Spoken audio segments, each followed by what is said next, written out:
Yes, dear students, 12th class, how are you?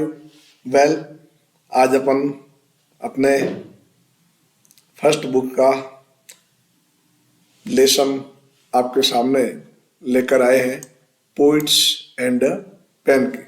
ठीक है, जैसे आपको दिख रहा है ना, यहाँ पर आप देखेंगे, आप अच्छी तरह से आपको दिख रहा है पोइट एंड पेनकेक्स। ये अपना लेसन है और इस लेसन में लिखने वाले जो हमारे राइटर हैं वो कौन है? अशोक मित्र। ध्यान दीजिए बच्चों, हम पर डे अपनी कोशिश रहती है कि आपको बोर्ड एग्जाम 2024 में कम समय में अच्छी से अच्छी कैसे तैयारी की जाए। इसलिए मैंने बार बार आपको कहा है कि कंटिन्यू आप यहाँ से इस क्लास से जुड़े रहिए। प्रतिदिन मॉर्निंग में 5:30 पर ब्रह्मवेला में 5:30 बजे आपकी क्लास लगती है, ये आपको, तो आप उसमें जरूर अटेंड हो। पोइट एंड पेनकेक्स, जैसा कि आपको नाम से दिख रहा है, पोइट माने कवि, पेनकेक का माने श्रृंगार का सामान, और इसके राइटर कौन है? अशोक मित्रन। जैसा कि देखिए, मैं पूरी कोशिश कर रहा हूँ आपको स्लाइड के माध्यम से समझाने की, ताकि आपके मानसिक पटल पे एकदम लेसन क्लियर हो जाए और एग्जाम में आप लिख पाओ। तो यहाँ देखिए, इनके जो राइटर है ना, ये हमारे अशोक मित्रन है। ठीक है, ये उस समय जो राइटर है, अब आगे बहुत लिखने वाले सब बताएंगे आपको, लेकिन एक बार आप ग्राफिक्स के माध्यम से समझ लो ताकि आपका पूरा लेसन आपको याद हो जाए। तो पोइट्स एंड पेनकेक्स के राइटर हमारे अशोक मित्रन है। यहाँ देखिए, इन्होंने पूरा वर्णन कहाँ किया है? जेमिनी स्टूडियो, जो हमारे साउथ में आया हुआ है, फेमस जाना माना जेमिनी स्टूडियो। किस तरह से वहां पर कवि भी आते थे और किस प्रकार से एक्टर और एक्ट्रेस, न जाने कितने फिल्मों में काम करने वाले वहां आते थे। अलग अलग लोग वहां, कई प्रकार के अलग अलग प्रांतों से सभी वहां आते थे। जैसे कि आप देख रहे हैं, ये जेमिनी स्टूडियो का सिंबल है।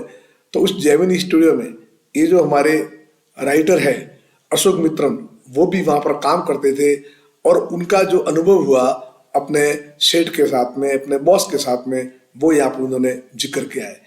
अब यहाँ देखिए, आप नेक्स्ट में अपन चलते हैं। यहाँ पर जैसे कि नाम से इतने स्पष्ट है कि यहाँ पर क्या नाम है? Poet and pancakes. वहां पर आराम से चाय नाश्ता और अलग अलग कवि आते, बैठते, बातें करते, उनकी वहाँ वर्कशॉप होती, सभी प्रकार से वो वहां पर कवि आते थे। नाम भी तो क्या है अपना टाइटल इसका, क्या है? पोइट्स एंड पेनकेक, है ना। पोइट्स माने कवि और पेनकेक श्रृंगार का सामान। बच्चों स्पष्ट है। जब हम बात करेंगे जेमिनी स्टूडियो की, यह जेमिनी स्टूडियो जाना माना वेल नोन स्टूडियो उस जमाने में।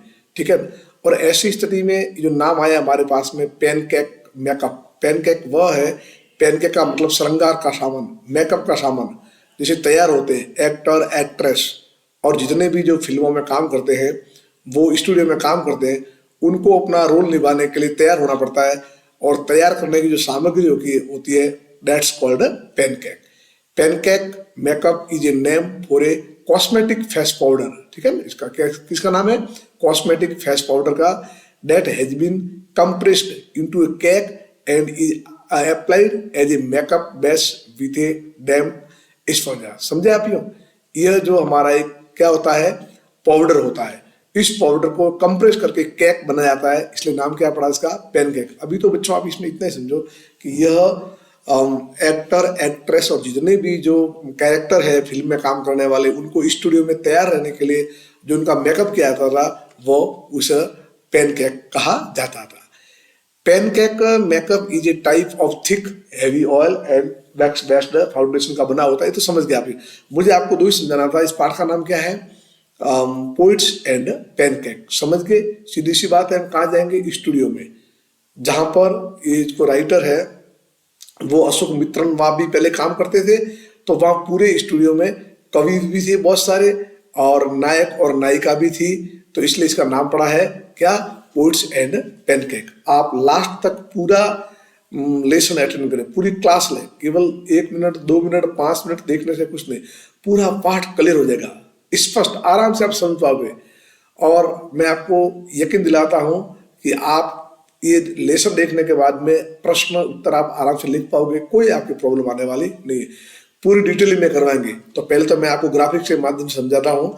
आगे देखिए, यह एक ऐसा स्टूडियो, जिस स्टूडियो के अंदर देख रहे हैं ना आपने, जहां पर बहुत बड़ी फेमस, पहले बोला ना, ये जेमिनी स्टूडियो जाना माना स्टूडियो, जो भी हमारे इंडिया में आते वो जेमिनी स्टूडियो में आते हैं। और वहां पर देखे आप ये किस प्रकार से एक्ट्रेस वैजयंती माला, जो फेमस अपने जमाने की रही है, और पद्मिनी का डांस, ये सभी लोग वहां पर रहे हैं और वहां वो तैयार हुए हैं। और जिन्होंने अपनी फिल्म बनाई वो वहीं से गुजरे हैं, यानी सभी जेमिनी स्टूडियो से वो निकले हुए हैं। ठीक है, सभी एक्ट्रेस वहां से।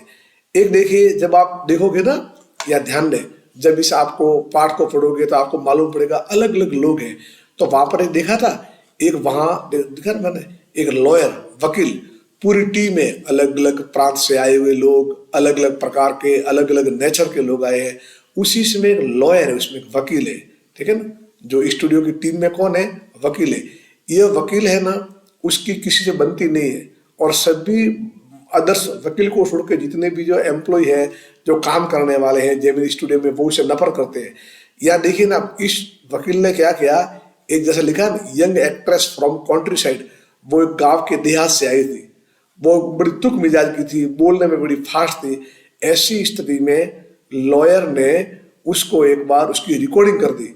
रिकॉर्डिंग करने से वह नायिका बहुत बड़ी अपने आप में ह्यूमिलेटेड हुई, यानी अपने आप में जलील हुई, अपने आप में शर्माई, और अपने आप में इतनी वो दब गई, पूरा उसका कैरियर ही बिगड़ गया। यूं देखा था ना, जिस बच्चों ने पूरा पाठ पढ़ा होगा क्लास के अंदर, उनको मालूम होगा। कोई बात नहीं, अगर आपको नहीं मालूम है तो भी मैं समझा दूं। इस टीम में एक लॉयर भी है, वकील भी है, और एक गांव से, एक देहात से एक्ट्रेस आती है, बड़ी तेज तर्रार बोलने की होती है। लेकिन उस लॉयर ने उसकी रिकॉर्डिंग कर ली, जिस समय जो बोली थी वो यूं। ऐसी स्थिति में यह बहुत बड़ी नैतिक रूप से कमजोर हो गई और उसका पूरा कैरियर ही खत्म हो गया। तो ये था वकील, लॉयर और एक्ट्रेस गांव से। हमें समझना है किस प्रकार वह कवि थे, कौन कौन जानी मानी हस्तियां फिल्मों की आई, ऐसा हुआ।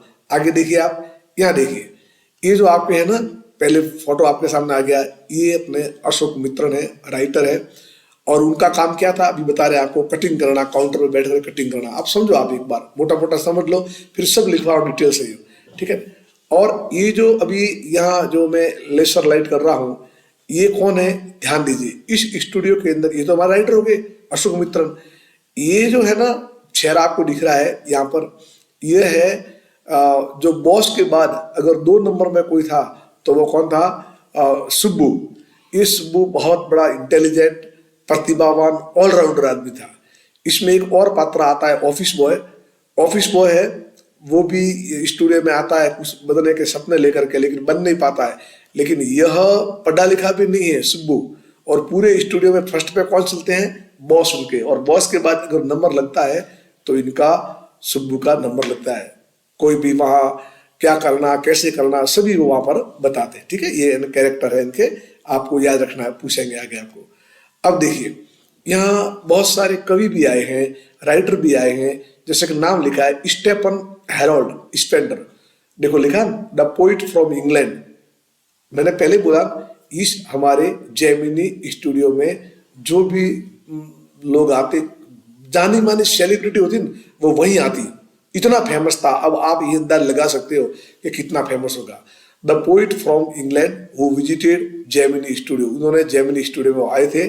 सर स्टेफन हेरोल्ड स्पेंडर है, इंग्लिश पोइट है, नॉवेलिस्ट है एंड एजेस्ट है, कवि है, उपन्यासकार है और निबंधकार है।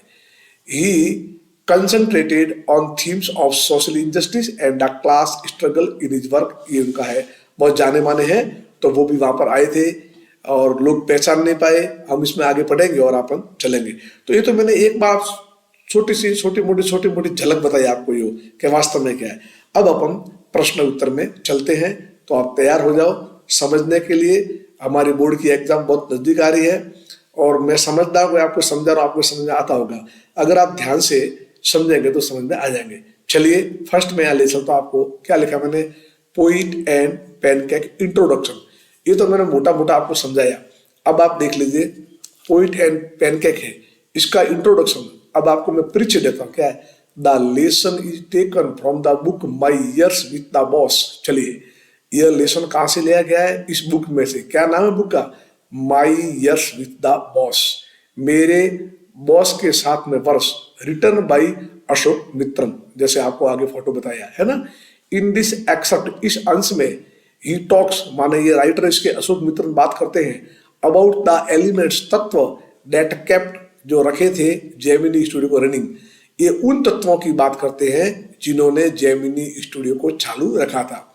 और तत्व में कौन आएंगे? Actor, actress, Subbu, office boy, जितने भी थे वो सब आ गए। फ्रॉम पैनकेक मेकअप, देखो लिखा है ठीक, पैनकेक मेकअप से लेकर के office boy of the makeup department, अलग अलग डिपार्टमेंट थे makeup department. From Subbu to lawyer, Subbu से लेकर वकील तक, एवरी एलिमेंट, जितने भी जो घटक थे, जितने भी तत्व थे, हेल्प, मदद करते थे in making Gemini studio A successful, एक सफल फिल्म प्रोड्यूसिंग कंपनी, मतलब फिल्म निर्माता कंपनी में सब अपना अपना रोल निभाते थे। तो समझ गए होंगे कि अलग अलग जो घटक वहां काम करते और सभी मिलके जेमिनी स्टूडियो को चलाते थे। चलो, अब इसकी हमारे पास थीम क्या है? What is the theme of lesson? अब थीम बताते हैं। द चैप्टर टेल्स अस, है ना, ये जो पाठ क्या कहता है हमारे को? अबाउट डिफरेंट वेज, अलग अलग तरीके, इन विच, जिसमें पीपुल वर्क, लोग काम करते हैं, टुगेदर, है ना, अलग अलग तरीके लोग साथ काम करते हैं। डेस्पाइट, के बावजूद, having a dislike for each other, हो सकता है कोई किसी को पसंद करे, कोई किसी को डिसलाइक करे, लेकिन काम क्या करते हैं? सभी साथ में। We also come to know, हमें ये भी मालूम पड़ता है, क्या मालूम पड़ता है? The difference between real life and real life, हमारे को वास्तव में जीवन में क्या अंतर है वो मालूम पड़ जाता है। ठीक है। द नैरेटर गिव्स अस, लेखक हमें देता है, एन आइडिया, एक विचार देता है, of the back stage happening, पीछे क्या होता है, that took place at the Gemini Studio में क्या होता है, वो सब हमारे को राइटर बताते हैं। The relationship between the various artist, ध्यान दें बच्चों, वो पिक्चर थे, अब अपन बड़े क्या मैं बोलूं, अपन डीप में जाएंगे, है ना, तो थोड़ा लेसन कहानी वाला तो नहीं है, लेकिन फिर भी आप कंटिन्यू अगर ध्यान दे के आप समझोगे ना तो पूरा समझ में आ जाएगा। इसमें क्या होता है? रिलेशनशिप, रिश्ता, किसके बीच में?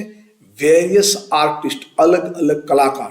भाई स्टूडियो है, भारत के कोई किसी प्रांत से आएगा, कोई किसी प्रांत से आएगा, किसी की भाषा अलग होगी, किसी की वेशभूषा अलग होगी, और सभी वो जेमिनी स्टूडियो मिलकर के काम करते हैं। तो relationship between the various artist, भिन्न भिन्न कलाकारों में, पोइट माने भिन्न भिन्न कवियों में, एंड अदर टीम मेंबर, और दूसरे टीम के मेंबर भी आते। The process of preparing, process माने प्रक्रिया, प्रिपेयरिंग माने तैयार होना, द आर्टिस्ट माने कलाकारों को, टू परफॉर्म, निभाने के लिए, इन मूवी माने फिल्म में, रोल्स, ठीक है, भूमिका, इज आल्सो टॉक्ड अबाउट, उसके बारे में भी बताया गया है। ठीक है, ये हो गया थीम। यू समझ में आ रहा है? चलो आप लगे रहो, समझ में आ जाएगा लास्ट तक। अब देखो ये आया पोइट्स एंड पैनकेक समरी, मैं प्रश्न में लिखवाऊंगा बच्चों, लेकिन पहले एक बात, इसकी क्या समरी है, इस लेसन में क्या आया है और क्या क्या पूछा है। What is the name of our lesson? Our lesson name is poets and pancake, and now just I am going to explain you the summary of poets and pancake. क्या समरी है? आपने क्लास में पढ़ा ही होगा, नहीं पढ़ा है तो भी ये समरी आपको समझाएंगे, समझ में आ जाएगी। लगातार धैर्य के साथ बोर्ड एग्जाम को आप देखो और समझो। पहला प्रश्न आया हमारा, क्या प्रश्न आया? द लेसन बिगिंस, पाठ शुरू होता है, with Ashok Mitran telling us, हमारे को बतला दे, एक एक वर्ड पढ़ाऊंगा, अबाउट जेमिनी स्टूडियो। हो गया? वो किसके बारे में बता रहे हमारे को? जेमिनी स्टूडियो के बारे में बताते हैं। वी लर्न, हम सीखते हैं, about very popular makeup brand, हम बहुत बड़ी लोकप्रिय मेकअप ब्रांड के बारे में, हुज नेम वाज पैनकेक। ठीक है, मेकअप तैयार करने की जो ब्रांड थी उसका नाम क्या था? Pancakes. The Gemini studio use, और जेमिनी स्टूडियो, हमें ध्यान दें, जेमिनी स्टूडियो यूज माने इसका उपयोग करता था, डिश ब्रांड, इस ब्रांड का, एक्सेसिवली बहुत अधिक मात्रा में, एंड ऑर्डर, और आदेश देता था truck load of the product. ये जो पैनकेक का जो प्रोडक्ट था ना, वो ट्रकों बंदी मंगवाया जाता था। बहुत अंदाज लगा, जो श्रृंगार का सामान, मेकअप का सामान, जो वह ब्रांड कौन थी, पैनकेक, उस पैनकेक को ट्रक से ट्रकों बंदी मंगवाया जाता था। तो आप अंदाज लगा सकते हो कितना बड़ा वो फिल्म स्टूडियो होगा।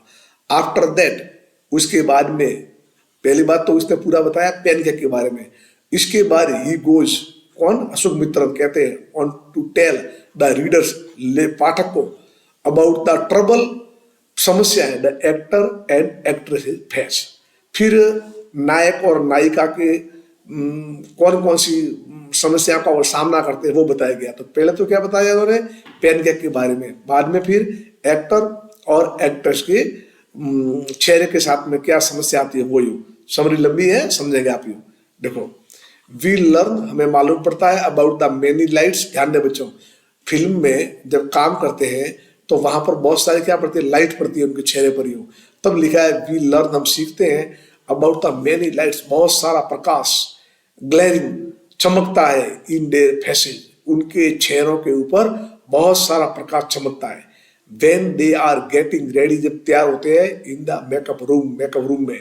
मोर एवर ही आल्सो, वो कहते हैं, मेंशन, माने वर्णन करते हैं, how the makeup department use loads of makeup to make them look ugly. ध्यान दे, फिल्मों में काम करने वाले कैरेक्टर को अगली बनाते, जितना वो बदसूरत बनेगा उतनी उसकी फोटोग्राफी और पिक्चर में वो, मूवी में वो अच्छा दिखेगा। तो बच्चों, उसको अगली बनाने के लिए बहुत जबरदस्त मेकअप डिपार्टमेंट में उनका मेकअप किया जाता था, उनको अगली बनाया जाता था। ये आल्सो टेल्स, हमारे को बताते हैं, अबाउट द ऑफिस बॉय। चलो हम शुरू हो जाते हैं। हाँ, अब आप ध्यान रहे बच्चों, देखो अभी फिर हमारे को बतलाते हैं एक ऑफिस बॉय के बारे में। मैंने पहले बोला एक नाम आता है office boy in the makeup department. ध्यान दे, मेकअप डिपार्टमेंट में कौन होता है, ऑफिस बॉय होता है।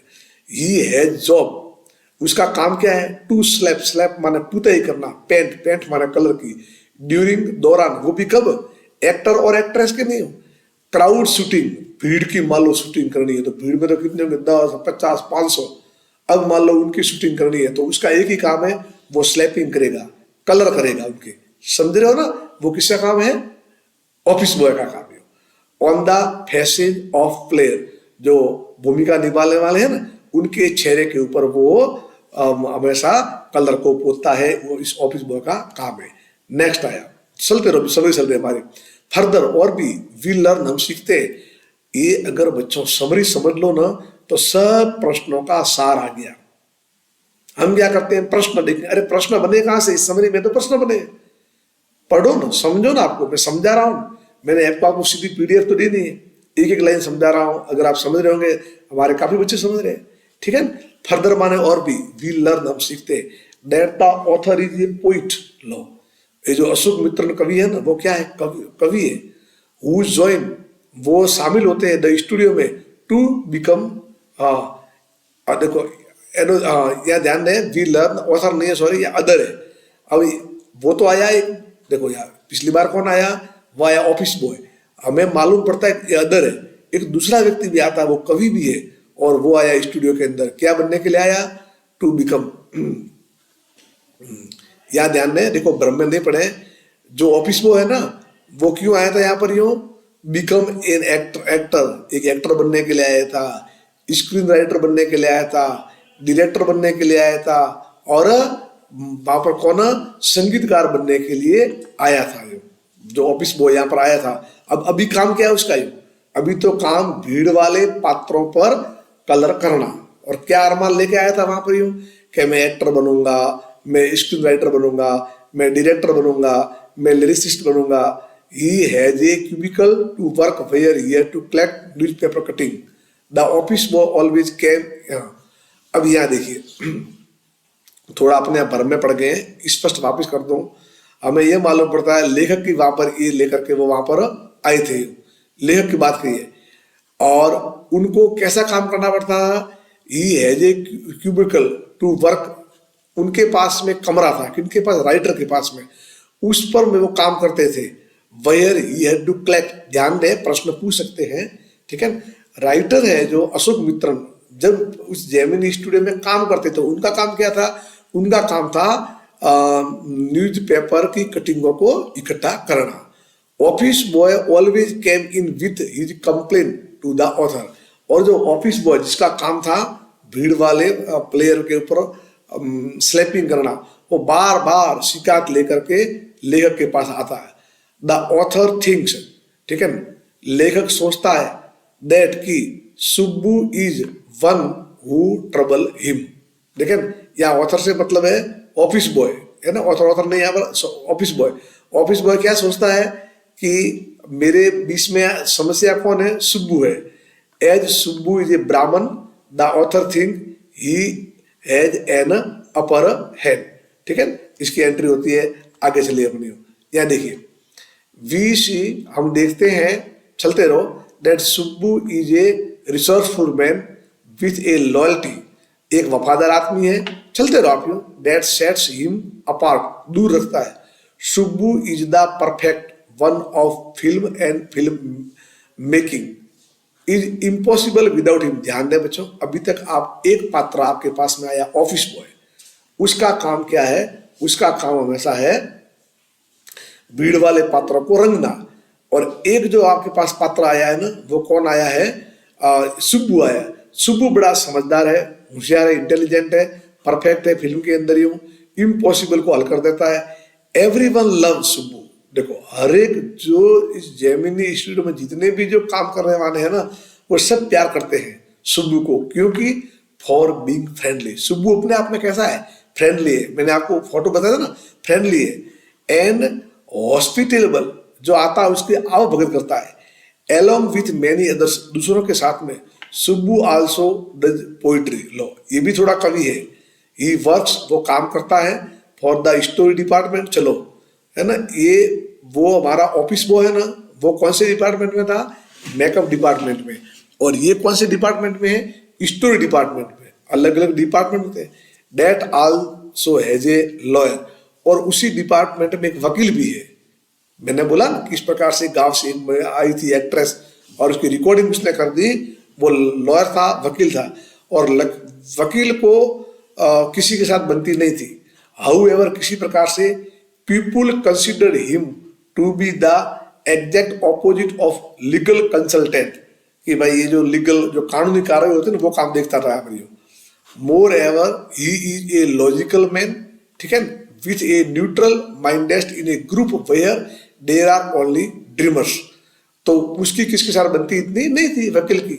आफ्टर दैट, उसके बाद में वी लर्न, हम सीखते हैं हाउ, किस प्रकार से Gemini studio got the opportunity. ध्यान दीजिए, इसके बाद देखते हैं अपन कि जेमिनी स्टूडियो के अंदर एक अवसर आता है, होस्ट माने मेजबानी करना है, किसका, मॉरल अरेंजमेंट आर्मी, जिसको बोलते हैं MRA, है ना। एक ग्रुप आता है, एक ट्रूप आता है MRA का, जिसकी ये मेजबानी करते हैं। पहले बोला, इंडिया में जितनी भी जानी मानी हस्तियां आती है, वो हमेशा कहाँ जाती है, जेमिनी स्टूडियो में।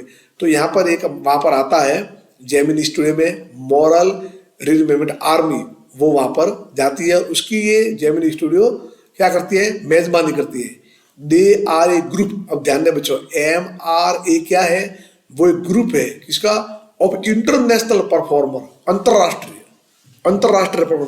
नाम क्या उनका, मॉरल रिमेम्बर्ड आर्मी इनका नाम है, वो आते हैं। While they did not have very complex plot और मैसेज, जब वो नहीं रखते हैं, their sets and custom were almost perfect, एकदम उनके वो अच्छे थे, ठीक है, वो आए वो। अब देखिए फर्दर माने और भी, हम देखो अभी ये थोड़ी एक समरी पढ़ रहे हैं, आपको सुविधा होगी प्रश्न समझ में, ठीक है ना। मतलब बोर्ड में प्रश्न लिखना है ना, ये समझ लो। फर्दर और भी एनोदर गेस्ट, दूसरे मेहमान एक और आते हैं, बहुत जाने माने। मैंने आपको फोटो बता रहा, Stephen Spender makes a visit, है ना। ये जो हमारे इंग्लिश मैन है और स्टेफन स्पेंडर, वो आते हैं, एक विजिट करते हैं जेमिनी स्टूडियो की। हाउएवर, किसी प्रकार से turn out he is not that famous, इतने प्रसिद्ध नहीं। And many people have not even heard of him, कभी उन लोगों ने स्टेफन स्पेंडर में सुना नहीं था। मोर एवर, और भी ओइंग टू लैंग्वेज बैरियर, भाषा का अवरोध था उनमें। Many could not understand him, बहुत सारे लोग तो जब बोले स्टेफन स्पेंडर, वो समझ भी पाए नहीं। थस, इस प्रकार से हिज विजिट, उसकी जो यात्रा रही जेमिनी स्टूडियो की, रिमेंड मान रही, ये माई स्टोरी माने रहस्य, अंटिल आफ्टर मेनी ईयर्स, बहुत वर्ष, द ऑथर सा, ऑथर ने देखा, स्टेफन्स नेम, स्टेफन का नाम इन ए बुक, एक किताब में, and recognize him from his visit to the studio. देखो मैं थोड़ा समझा रहा हूँ, यहाँ पर स्टूडियो में, स्टूडियो हमेशा आने वाले मेहमानों की होस्टिंग करता, तो वहां पर एक स्टेफन स्पेंडर इंग्लिश मैन थे, वो आए। वहां के लोग जेमिनी स्टूडियो के इसकी बात को समझ नहीं पाए, भाषा का बैरियर बना, न कहीं नाम सुना था। स्पेंडर आए और वापस, स्टेफन आए और वापस गए, लेकिन जेमिनी स्टूडियो वालों के लिए माई स्टोरी बना रहा कि कौन है। परंतु फिर कई वर्षों के बाद में जब राइटर ने उनका नाम किताब में देखा, तब मालूम पड़ा कि ओह, इस बुक्स के राइटर वही है जो हमारे जेमिनी स्टूडियो में आए थे। इसका मतलब ये है। चलिए नेक्स्ट और देखो, अब हम आते हैं conclusion of poet and pancake. समापन करते हैं इसका, क्या है टू सम अप, हम समापन ऐसे करते हैं, पोइट एंड पैनकेक समरी।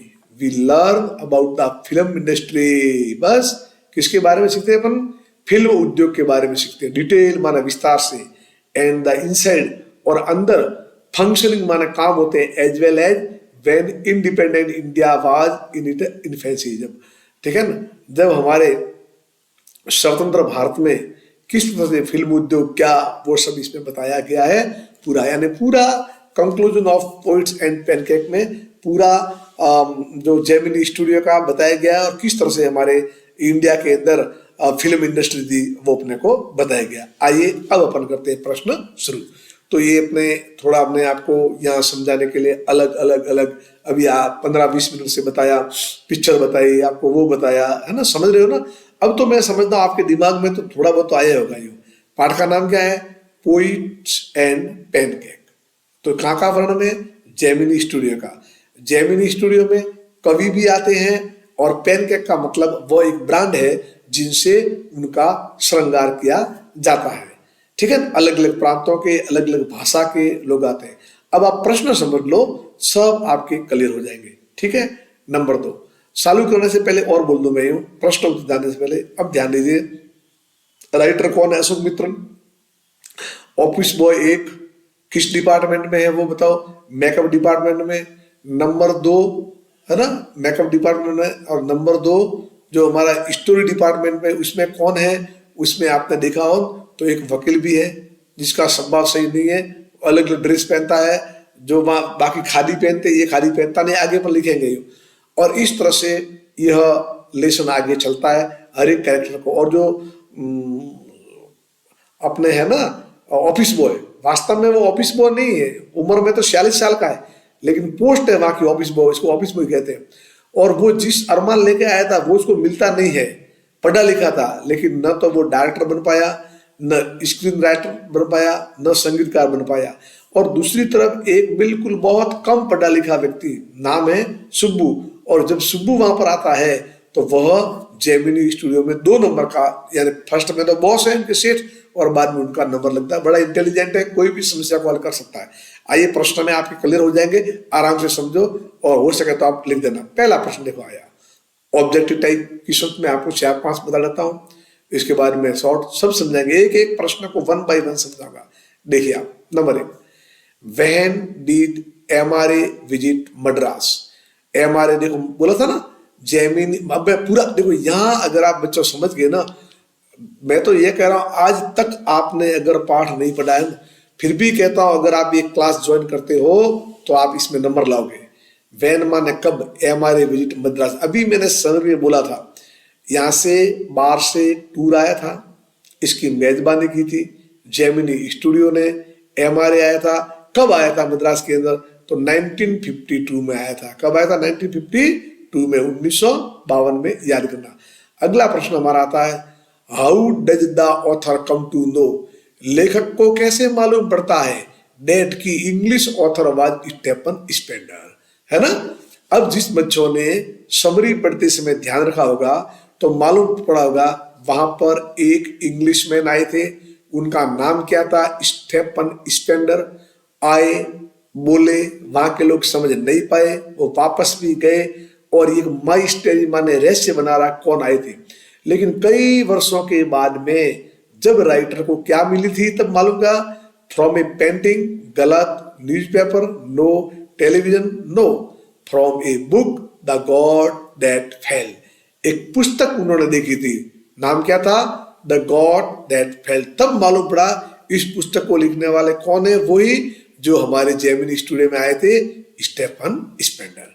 ठीक है, चलिए आगे एक एक मैं पूरी कोशिश करता हूं आपको समझाने की। तीसरा प्रश्न आया, देखो, who imitated the scene of sunset and sunrise of, या ध्यान दे, जोथम वैली। बहुत शानदार प्रश्न है ना। ये भले प्रश्न हमारे मल्टी चॉइस है, लेकिन सीधा पूछ भी तो सकते हैं ना। हु इमिटेटेड, कौन निभाते थे, कौन करते थे, कौन नकल करते थे। द सीन माने दृश्य, कौन सा दृश्य? सनसेट, सूर्यास्त का, एंड सनराइज और सूर्योदय का, ऑफ जोथम वैली के। जोथम वैली के सूर्यास्त और सूर्योदय का कौन दृश्य बतलाते थे? No police, scout of Madras भी नहीं, सोशल वर्कर भी नहीं। ध्यान रखना, ऑल तमिल प्लेज, जितने भी जो तमिल के नाटक होते थे, है ना, मेरा कर्सर घूम रहा है, लेसर घूम रहे, ऑल तमिल प्लेज, जितने भी तमिल के जो नाटक थे वो हमेशा सनसेट और सनराइज की नकल करते थे। हो गया यार, ठीक। चौथा प्रश्न, the boy in the makeup room was jealous to, most प्रश्न है। द बॉय, लड़का, इन द मेकअप रूम, जो मेकअप रूम में, मालूम office boy, was jealous, jealous का मतलब ईर्ष्यालु। वो किससे वाज जेलियस ऑफ हुम, किससे ईर्ष्यालु था? एक्टर से, ऑथर से, या विजिटर से? नहीं, सुब्बू सक्सन। ये भाई साहब द ऑफिस बॉय पढ़े लिखे थे, बड़े बड़े अरमान लेके आए थे, और कुछ भी नहीं बने। काम क्या कर रहे हैं? स्लैपिंग कर रहे हैं, पोत रहे हैं कलर को, वो भी कहाँ? भीड़ वाले कैरेक्टर पर। और एक सुब्बू आया था, बिल्कुल उससे कम पढ़ा लिखा। तो सुब्बू की सफलता and his closeliness to the boss.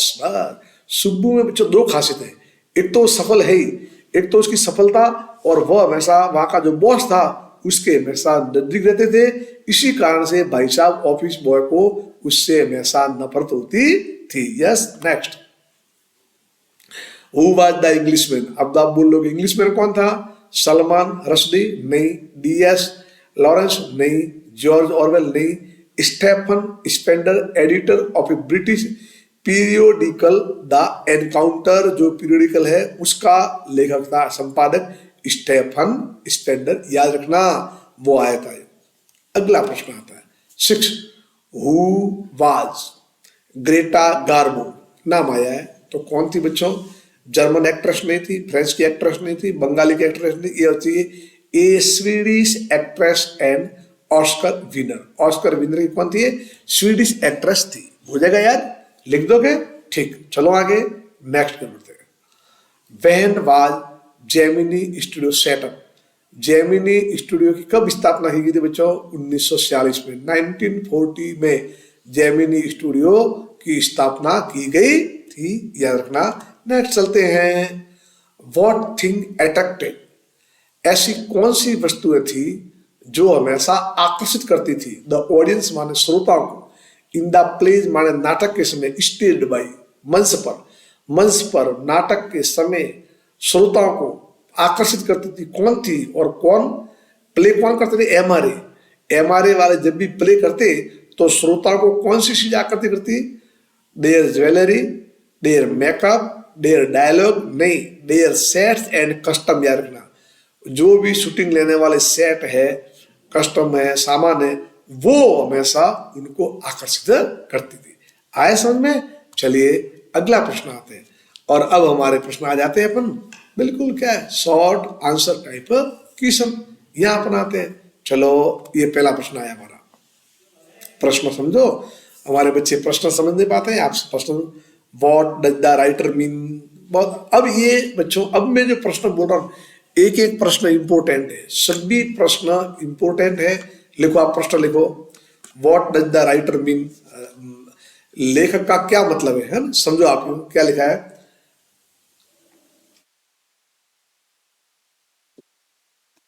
देखिए आप, what does the writer means, लेखक का क्या मतलब है? बाय द फेरी, फेरी का मतलब तप्त, मिजरी माने कष्ट, ऑफ दो माने जो सब्जेक्टेड जाते थे टू द मेकअप। अब प्रश्न नहीं समझ पाओगे तो कुछ नहीं कर पाओगे आप। यानी लेखक का क्या मतलब है ये कहने का कि जो कैरेक्टर हमेशा मेकअप के लिए जाते थे ना, तब बड़ी उनकी एकदम जलन कैसी थी, कष्टदायक जलन थी उनकी, समझे आप। मेकअप में जाने वाले सब्जेक्टेड टू मेकअप थे, उन लोगों की चेहरे की जलन बड़ी कष्टदायक थी। फिर माने बहुत बड़ी तपने वाली, मिजरी माने कष्ट। तो हम भी देखेंगे जो मेकअप में जाते थे उनके चेहरे में जलन क्यों थी, क्या कारण था, क्यों उनके चेहरे पे जलन वाला लेखक ने बताया। तो ध्यान दीजिए, बाइदा फिरी मिजरी है ना, जो तप्त कष्ट है वो द राइटर मीन्स मतलब है टू से ये कहना, देखो समझे ये जो वर्ड आया है ना, the fiery misery, fiery fiery बना फायर से, आग जैसा तपा हुआ, मिजरी माने कष्ट, आग जैसा तपा हुआ कष्ट लेखक क्यों कहता है मेकअप वालों के लिए। तो इसका मतलब यह है एक्टर्स हैड टू बियर, ध्यान दे बच्चों, इसको लिख देना आप, लेखक को एक्टर्स माना सॉरी पात्र नायक को हैड टू बियर, सहन करना पड़ता था क्या, द इंटेंस हीट, तीव्र गर्मी, ठीक है, तीव्र गर्मी, हीट माने गर्मी, जनरेटेड, और गर्मी कहां से आती थी, बाई इन कैन डिसेंड, तेज लाइटों से, एट एंगल्स, एट और देखो ऑल एंगल्स, ठीक है, अराउंड हाफ ए डजन, कम से कम आधा दर्जन लार्ज मिरर, बड़े बड़े दर्पणों से। समझ गया आप, लो वापिस समझाओ। यानी कि जब वो जितने भी एक्टर तैयार होने जाते थे मेकअप के लिए, तो वहां पर बड़े बड़े लगभग 6-7 बड़े मिरर होते, और मिरर में वहां पर क्या होती थी, तेज लाइट, और उस तेज लाइट की क्या होती थी, गर्मी। इस वजह से उनके चेहरे बड़े कष्ट वाले बनते थे, बड़ी तकलीफ होती उनको, इस गर्मी में रहना पड़ता था। समझ गए आप यूं, एक बार वापिस समझाता हूं। लेखक ने मेकअप पे जाने वाले लोगों को फेरी मिजरी क्यों बोला है, आग जैसी कष्ट क्यों बताया, क्योंकि उनको मेकअप जाने पर वो वहां जाते, और वहां जाने के बाद में उनको सहन करना पड़ता था तेज प्रकाश का, और वो कहां से आता था, कई एंगल से, 6-7 दर्पण के माध्यम से। याद कर लेना पक्का इसको, हाँ। Number 2, What did the author appear to be doing nothing? Why sorry? Most प्रश्न है ये, जो प्रश्न आ रहे हैं, ऑल प्रश्न आर इंपोर्टेंट है। Y did the author appear, लेखक क्यों लगता है, टू बी डूइंग नथिंग, कुछ भी नहीं करता है एट द स्टूडियो। हाँ, आपको मालूम है लेसन बड़ा था, हर एक आने वाला कहता है सभी काम करते हैं, ये कुछ भी नहीं करता है, ये कुछ भी नहीं करता है। क्यों मालूम है उसका काम तो क्या था, वो तो काम कर रहे थे, लेकिन लोग क्या समझते हैं कि ये तो कोई काम करता ही नहीं। उनका काम क्या था, अखबारों की कटिंग करना। तो प्रश्न वापस समझ लीजिए, why did the author appear, लेखक ऐसा क्यों लगता है, to be doing nothing at the studio, के स्टूडियो में कुछ भी नहीं करा है। आंसर देखिए,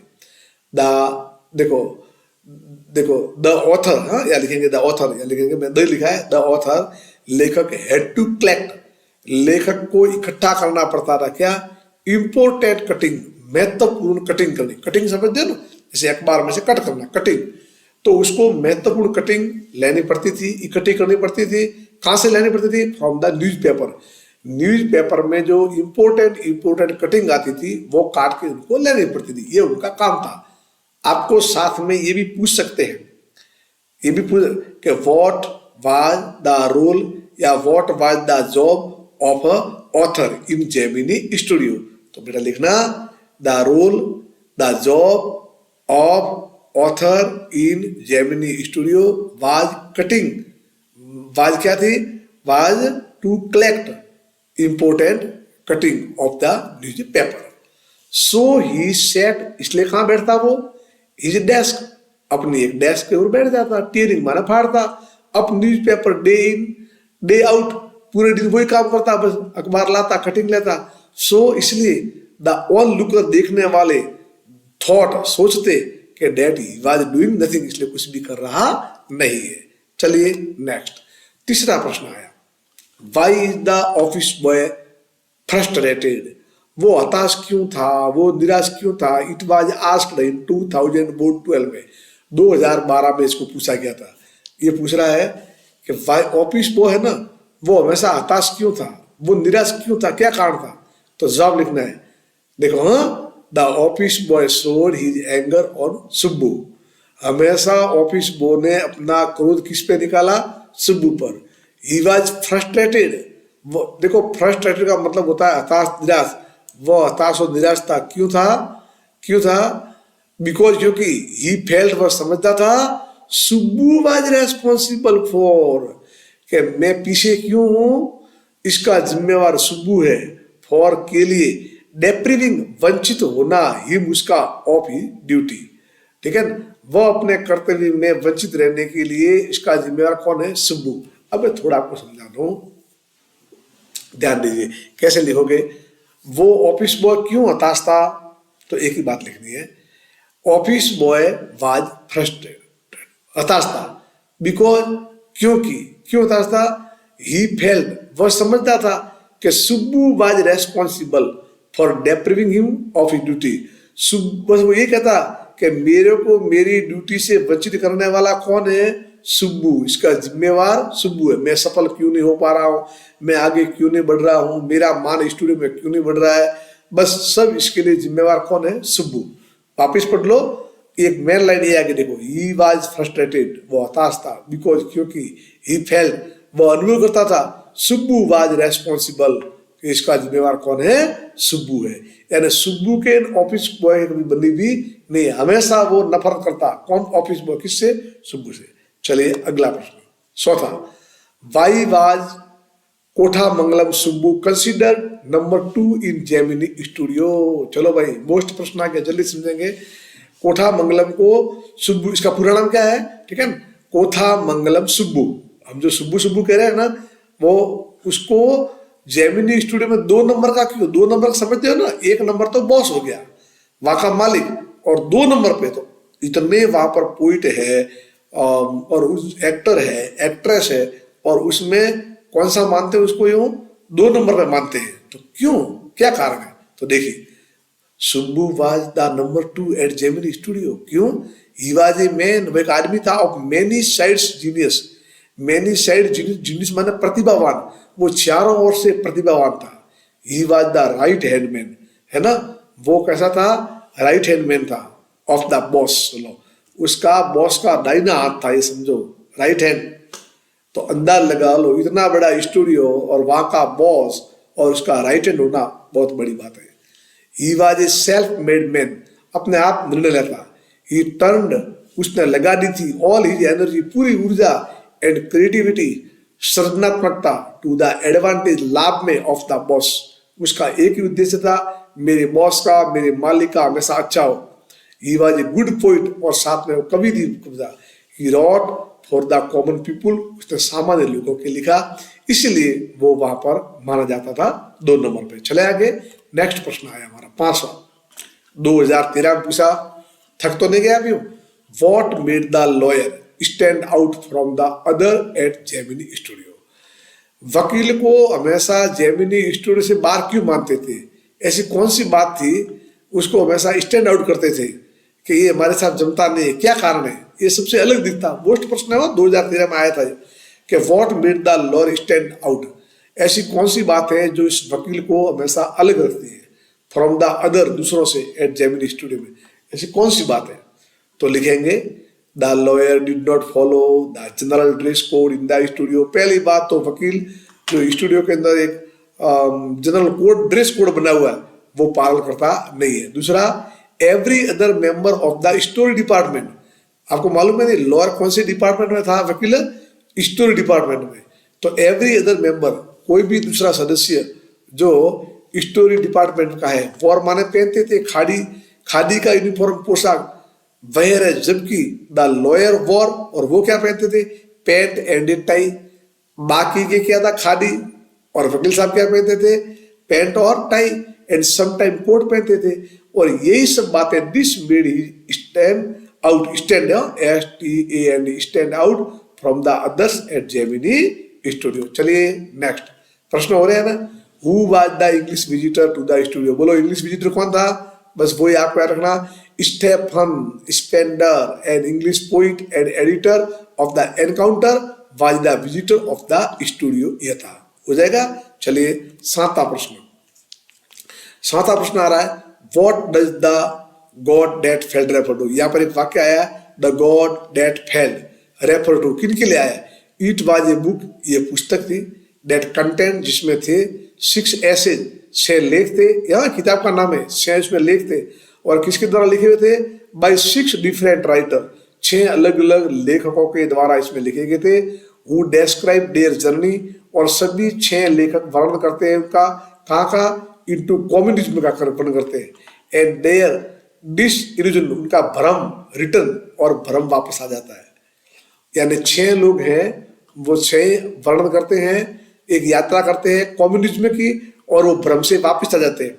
दे फॉर्मली, मुख्य रूप से, कंसिडर्ड, वो मानते थे पहले, यानी इस देखो इस पुस्तक के 6 आदमी ऐसा मानते थे कि कम्युनिज्म है ना, is a kind of God, कि ये एक भगवान का रूप है।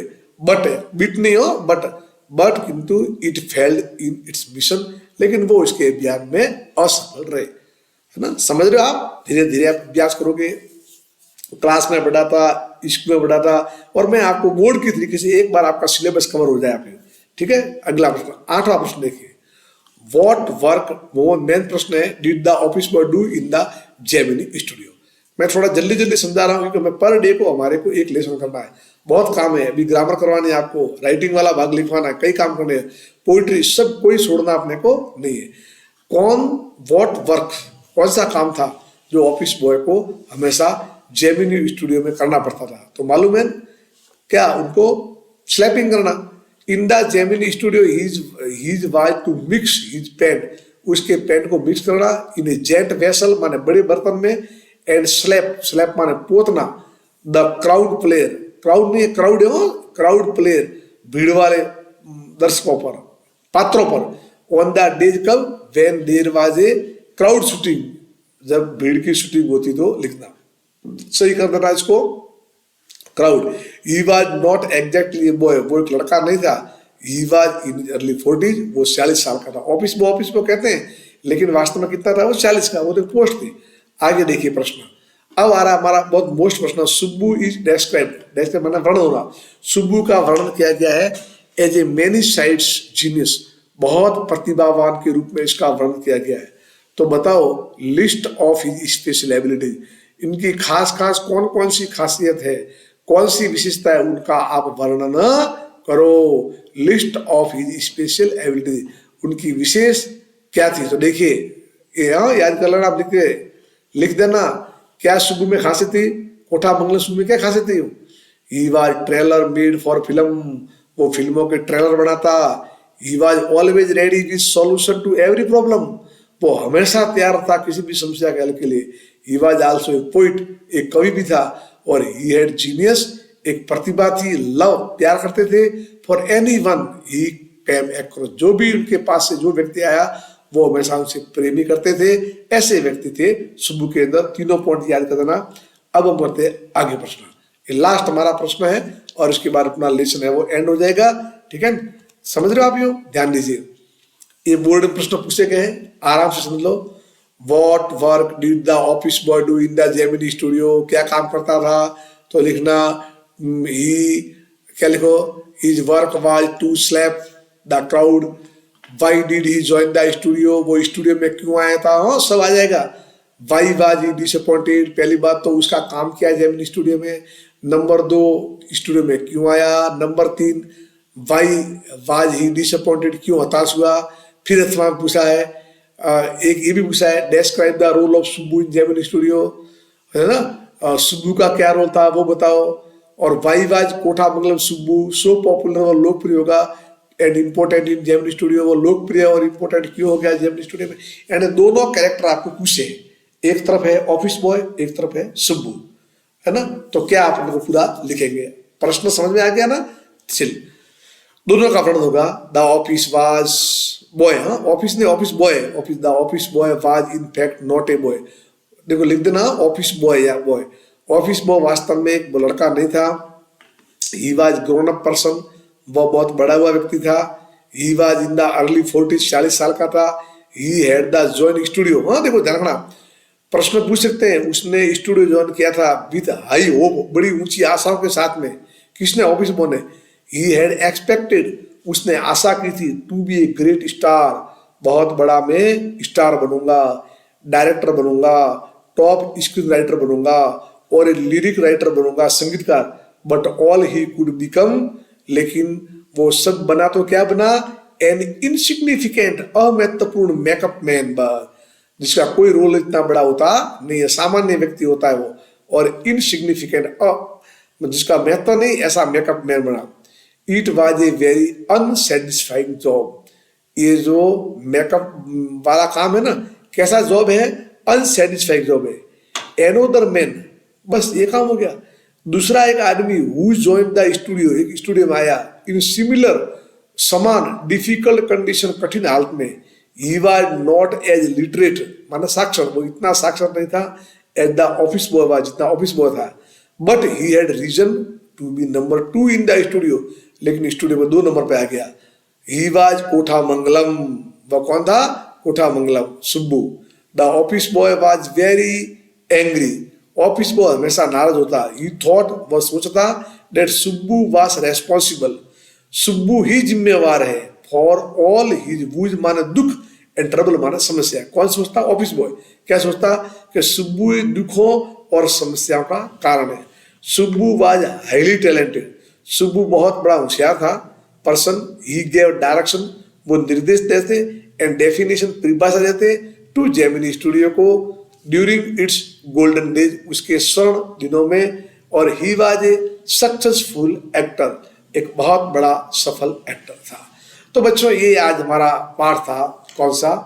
पोइट एंड पेन पे। आशा करता हूं आपको समझ में आया होगा। ठीक है, 40-50 मिनट का हमारा लेसन है। ठीक है, क्लास में पढ़ते समय अपने लगभग 7-7 दिन हुए थे, और पूरी कोशिश की आपको ग्राफिक्स के माध्यम से छोटे प्रश्न, बड़े प्रश्न बताए, आप लिखें, और आपके परीक्षा में अच्छे नंबर आएंगे। और यही हम पाठ को विराम देते हैं। कंटिन्यू आप जुड़े रहो। और मेरा आपसे एक और सजेशन है, जो भी आपके भैया बहन 12th क्लास में पढ़ रहे हैं, उनको भी आप शेयर करो कि डेली हमारी 5:30 बजे क्लास लगती है, उसमें आप भी पार्टिसिपेट हो। और इसी के साथ that is the end of today lesson. Thank you.